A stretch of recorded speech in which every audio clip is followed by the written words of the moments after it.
não. Então, se você puder esclarecer para a gente, Belmonte, a questão do Oscar. Vamos lá. Primeiro, eu quero fazer também um registro, porque a gente tem alguns projetos importantes para a base e vale aqui fazer um registro que eu não tenho aqui nenhuma procuração para defender o presidente Júlio, mas eu preciso dizer, o presidente Júlio está nesse momento na Inglaterra, fazendo um trabalho lá junto à Premier League, de busca tanto de parcerias para o time profissional, quanto parcerias para o time de base. O presidente foi para lá no domingo à noite e volta na próxima sexta-feira, fazer diversas reuniões nesse sentido. Eu tenho que aqui fazer um registro, e acho que ele está errado, já disse isso ao presidente. O presidente Júlio não tira férias. É uma coisa inacreditável. Nós estamos aqui há 4 anos, o presidente Júlio se tirou 4 dias de férias aí entre o Natal e o Ano Novo. É muita coisa. Então, o presidente Júlio trabalha muito e está na Inglaterra nesse momento, trabalhando, me parece, e eu não tenho a informação correta, porque eu não faço parte das reuniões da Libra, também envolvendo questões da Libra, mas envolvendo sim, e isso eu sei todas, e obviamente a gente não torna isso público ou não, porque são questões internas do São Paulo, buscando lá parcerias para o São Paulo, parcerias de jogadores nossos que possam ir para lá, parcerias até para a base, ou seja, é um trabalho muito importante que o presidente Júlio está fazendo. Com relação ao Oscar, é um jogador muito importante. A gente acha que o Oscar poderia, sim, dar um crescimento ao nosso elenco, que é uma das reivindicações do Zubeldia, com razão. Nós não temos, nesse momento, nenhuma negociação em andamento com o Oscar, mas o Oscar, sim, é um jogador que nos interessa. Do ponto de vista financeiro, como eu disse no começo, a vinda do Oscar para cá, ela necessariamente passa por mexidas no nosso elenco pela questão salarial e pela questão do que o Oscar pode ter de luva. Então, nós temos que fazer movimentações no elenco e, sem essas movimentações, a chegada do Oscar, se pudesse ocorrer, porque aí a gente ainda não sabe o desejo do Oscar de voltar ao Brasil, se ela pudesse ocorrer, ela viria necessariamente com saídas aqui do elenco. Então, nós estamos com muita calma, mas eu discordo de quem escreveu no chat. O Oscar é um grande jogador, é um jogador que tem relação também com o São Paulo, é intenso, tem uma temporada fantástica de novo no futebol chinês. Ah, mas é no futebol chinês, mas ele é o principal destaque do futebol chinês nessa temporada, com mais de 20 assistências, 15 gols. O Oscar é um meia raro, porque é um meia com talento para participar da armação do time e com gols, que não é simples. E mais, o Oscar, como eu disse lá no começo, é esse jogador que joga nas 3 posições por trás do centroavante, do lado direito, do lado esquerdo ou centralizado. Que isso nos ajudaria, esse combo, como a gente fala na linguagem do basquete, é um combo, né? Um jogador que joga em mais de uma posição. Nos ajudaria muito num momento que a gente também tem dificuldades financeiras. A gente gosta muito do Oscar, o Zubeldia gosta muito do Oscar, mas ainda está muito distante de eu poder dizer que há uma negociação com o Oscar. Que há um interesse, é fato, que a gente gosta, é fato, e daí em diante precisamos saber se é possível ou não dentro da situação que o São Paulo vive nesse momento. Beleza. Eu vou fazer mais uma só, depois eu passo para vocês, gente. Inclusive o Thiago perguntou aqui no chat, falou, qual que é a receita para competir tendo um baixo custo? Baixo custo, um baixo orçamento, né? Que ele quis dizer. É usar a base? E aí eu já aproveito para te perguntar, Belmonte, como que o São Paulo vai conseguir equilibrar as restrições impostas pelo fundo, uma diminuição de folha, que você já falou que precisa ser feito, trazer reforço para o Zubeldia, como o Zubeldia está querendo, equilibrar como vai ser os gastos dos outros departamentos também, basquete, futebol feminino, o clube social, que ganhou muita notoriedade agora nas últimas semanas aí pelo déficit atribuído ao clube social de 5 milhões. Enfim, como vocês vão conseguir distribuir essa receita toda e se de fato essa fórmula para conseguir ser competitivo, tendo um orçamento menor, é usar a base, na sua opinião? Vamos lá, Eder. Bom, você me deu uma oportunidade de falar de várias situações. Primeiro, a gente precisa tomar um cuidado, porque um relatório de um conselheiro fiscal que é da oposição não pode ser tratado como uma verdade absoluta. O clube social, garanto a você, não é deficitário. O clube social é superavitário. O clube social não tira nenhum real do futebol. O clube social se paga no dia a dia. Então, você pode ter as restrições que tiver, aí é uma questão ideológica, vale, não vale, isso é outra coisa. Mas o clube social do São Paulo não é deficitário. Aí se pegou um relatório apartado do relatório do Conselho Fiscal, porque há um Conselho Fiscal formado por 5 integrantes. E o relatório do Conselho Fiscal não fala nesse déficit. Aí um conselheiro fiscal que é ligado à oposição faz um relatório apartado e nós não tomamos o cuidado, quando eu falo nós, é a comunidade jornalística, né, porque eu me considero também um jornalista, de ver se o que ele está falando é fato, se o que ele está falando é verdadeiro. E não é verdadeiro. Ele pegou um recorte de que houve um acréscimo nas despesas, só que ele não pegou a outra linha, que há um acréscimo nas receitas, né, que é algo óbvio e algo que está lá. Então, quando surgir o balanço, vai aparecer essa questão do clube social. Eu não tenho dúvida que vai ficar esclarecido para todo mundo. Porque um relatório de um conselheiro da oposição, então qualquer coisa que ele fale vale. Então é bom checar, é bom pede para o Conselho Fiscal se tem algum número que possa dar, que tenha mais dado de realidade. Né? É igual vai sair, nós estamos falando, e é fato, e aí é uma verdade, ok? Isso está lá. Nós estamos falando aí de 190 milhões, mais ou menos, nesse momento, nós teremos de déficit. Né? E aí há também uma tendência de se imputar 190 milhões ao futebol. E não é verdade. Desses 190 milhões, eu estou fazendo os cálculos, eu ainda não tenho eles fechados, cerca de 40% vem do futebol. E vem do futebol por quê? Porque nós não conseguimos cumprir a meta de venda de atletas. Né? Todos sabem que nós tínhamos como nosso principal ativo para a temporada de venda Pablo e Nestor. Ambos se machucaram. Então, a gente não conseguiu cumprir a meta de venda. Né? Então, veja, vendemos ainda o Diego, mas não cumprimos a meta. Então, vai ter um déficit porque nós não do futebol, porque nós não vendemos. Houve um acréscimo no valor salarial do elenco? Sim, porque nós fizemos. Alguns jogadores renovaram o contrato após a conquista da Copa do Brasil. O Renan foi atleta. A valorização do atleta. O atleta, quando está terminando o contrato, ele ganha uma competição importante como a Copa do Brasil. É óbvio que ele se valorizou no mercado. E é óbvio que ele vai ter que ser valorizado no salário. É natural. Como foi o Lucas. Nós fizemos a renovação do Lucas. Mas veja, quando se fala, vamos botar um déficit de 200 milhões, vamos pegar 12 meses. É como se o futebol estivesse gastando aí, vai mais 18 milhões por mês. Essa é a folha do futebol, gente. Né? Então as pessoas não param para pensar. Se 18 milhões é a folha do futebol, como que eu posso estar gastando 18 milhões a mais? É óbvio que não é isso. Esse déficit, eu acredito que vai dar aí em torno de 40% vindo do futebol. O restante é dívidas passadas que ainda estão sendo pagas, juro bancário que você tem de empréstimos que foram feitos atrás. São outras dívidas que não são ligadas ao futebol que você teve que pagar. No caso, por exemplo, teve um pagamento da dívida com a companhia de engenharia de tráfego que o São Paulo tinha. Há muita coisa envolvida. Então não é, não, o São Paulo ganhou uma Copa, que eu já ouvi isso também. São Paulo ganhou uma Copa do Brasil e uma Supercopa e isso custou 190 milhões de déficit. Não é verdade. Né?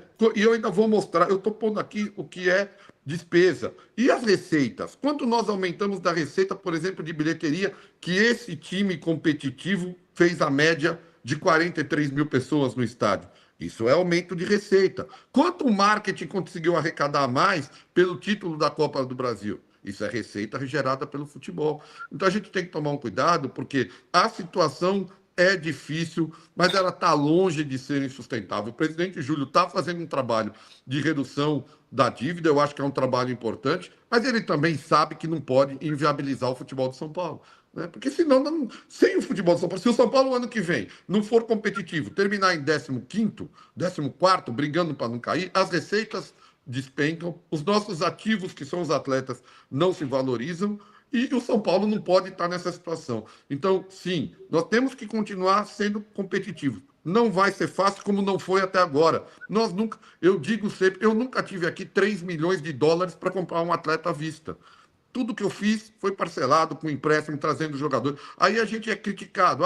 Trouxemos agora 4 jogadores por empréstimo. Certo? Quatro nessa janela.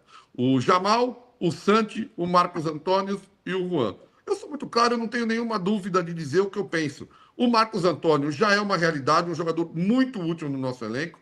O Juan já é uma realidade, um jogador muito útil no nosso elenco. O Santi ainda não jogou praticamente, jogou uma partida, entrou em uma outra, portanto, ainda não sabemos se vai ficar conosco depois do meio do ano. O Jamal entrou em algumas partidas e ainda não se firmou, obviamente, por isso. E o Jamal ele vai acabar voltando para a Inglaterra, porque ele está com um problema no tornozelo, talvez tenha que passar por uma cirurgia. Nós estamos fazendo uma análise junto ao Newcastle desta volta. Então, veja só. Ok, vamos dizer que tudo que eu estou dizendo aqui se confirme. 2 deram certo, 2 não deram certo. E é assim, porque eu não tenho recursos para trazer jogadores que, obviamente, vão dar certo. Né? Se eu pudesse contratar o Everton Cebolinha, o Igor Jesus, ok, a gente sabe que eles vão dar certo. Né? Agora, a gente traz jogadores para que entrem no nosso elenco e dentro do nosso elenco eles possam dar certo ou não. E a partir daí a gente passa a ter uma obrigação de compra futura. E eu estou, por exemplo, dos 4, já muito satisfeito e tendo a convicção que acertamos no Juan e no Marcos Antônio. Vou pegar aqui a bola. O Éder tá. O Belmonte é ótimo entrevistado, que ele vai dando informações. E a melhor coisa é jogar os nomes, que ele vai respondendo nome por nome. Então, vou pegar uma outra coisa do pós-jogo de ontem, Belmonte. A entrevista do Luciano pós-jogo, que tivemos que repercutir, né? E o Zubeldia até foi perguntado sobre isso e ele falou: direção sabe o que eu penso do Luciano, Luciano sabe o que eu penso dele. Aí ele até falou nessa questão de entrada e saída. Esse é um jogador que a saída dele não significa necessariamente a entrada de outro, mas deixou no ar o Luciano a possibilidade de sair do São Paulo. Qual que é a real situação do Luciano hoje? Eu sei que ele tem contrato, mas ele deve ficar ou sair para 2025? Eu vou dizer para você qual é a situação. O Zubeldia não disse, mas eu vou dizer. Né? O Zubeldia, eu sei o que ele pensa do Luciano. Ele acha o Luciano um jogador importante para o elenco. Eu sei o que eu e todos nós da diretoria do São Paulo achamos do Luciano. Nós achamos o Luciano um jogador importante. Então, o Luciano não é moeda de troca. Né? O Luciano, ele não é um meia característico. Tá, mas que jogador nessa posição te dá 16, 17 gols por temporada? Então, o Luciano é um jogador fundamental no nosso elenco. Né? Nós temos um elenco que precisa de jogadores talentosos e o Luciano é talentoso. O Luciano é Luciano, gente. Né? O que ele falou na saída do campo é característica do Luciano. Né? E o Luciano, eu disse para ele essa semana passada: Luciano, você só sai do São Paulo se você quiser. Né? Eu não posso. Eu tenho que entender também um jogador de 32, 33 anos. Chega uma proposta para ele aí importante para a carreira dele. Eu tenho que entender. Aí é uma outra situação. Agora, o Luciano, nós não estamos vendendo o Luciano não está à venda, mas se surgir uma proposta, pode ser vendido como qualquer atleta do São Paulo. Mas, do ponto de vista da importância, nós consideramos o Luciano um jogador fundamental para nós. Porque, repito, e o Renan foi jogador e sabe disso.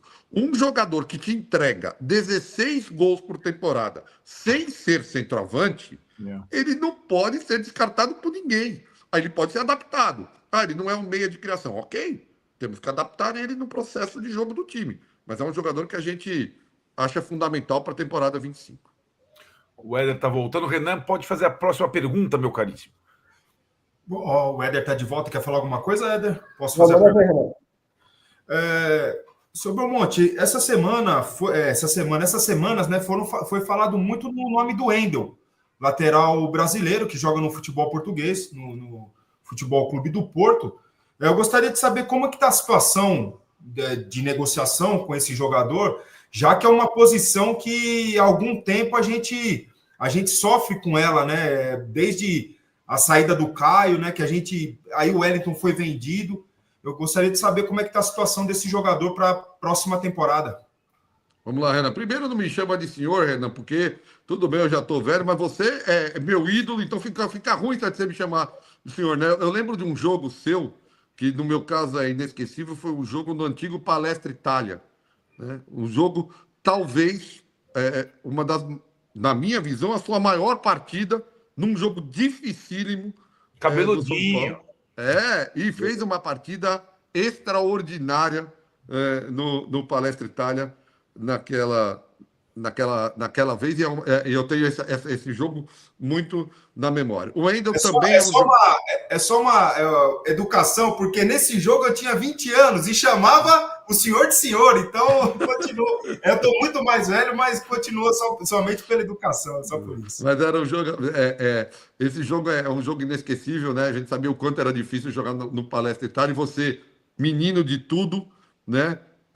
Lembrou, e me entendam, lembrou o que foi o Chicão no São Paulo, sabe? Um jogador que assumiu a responsabilidade com 20 anos num jogo daquele tamanho, naquele momento, né? Então, é um jogo que me faz, de verdade, ter recordações excelentes. Do ponto de vista do Wendel, entrando no que você me perguntou, o Wendel é outro jogador que a gente acha que é interessante. Precisamos saber a relação dele com o Porto, isso também tem sido discutido lá, se ele vai ou não sair do Porto, né? Porque se tiver custo para sair do Porto, para nós já se torna inviável a contratação. Ele ainda tem 6 meses de contrato lá, né? E também precisamos saber que ele quer vir para o Brasil, e mais, nós concorremos com outros times, né? Claramente, a informação que a gente tem é que Cruzeiro, Grêmio, Corinthians procuraram ele também. Então também precisa ver, nós não podemos estourar o nosso orçamento, que já é um orçamento apertado. Então, nós temos as nossas possibilidades. Além dele, do Wendel, nós olhamos outros laterais, né? E sabemos que precisamos de um outro lateral. Mas o Wendel, sim, é um jogador que nos interessa, um jogador de seleção brasileira, um jogador que tem o perfil que a gente acha que pode ser importante para as competições do ano que vem, que é um jogador grande com experiência internacional. A viagem do presidente Júlio à Europa passa pela cidade do Porto também, uma conversa com o Porto, ou nesse momento não? Não, Renan, não passa, sabe? O Júlio preparou toda uma agenda aí envolvendo Premier League, né? Ele foi se encontrar com representantes da Premier League, e depois tinha 3 ou 4 agendas com clubes da Premier League, né? Onde ele ia fazer reuniões para buscar, obviamente, relacionamento importante para o São Paulo. A gente tem tido algum relacionamento importante com a Premier League, e a gente quer estreitar esse relacionamento, que a gente acha muito bom, até para a saída de atletas, mas também para possibilidades de retornos em algumas situações de atletas que lá não estejam jogando. Belmonte, você falou algumas coisas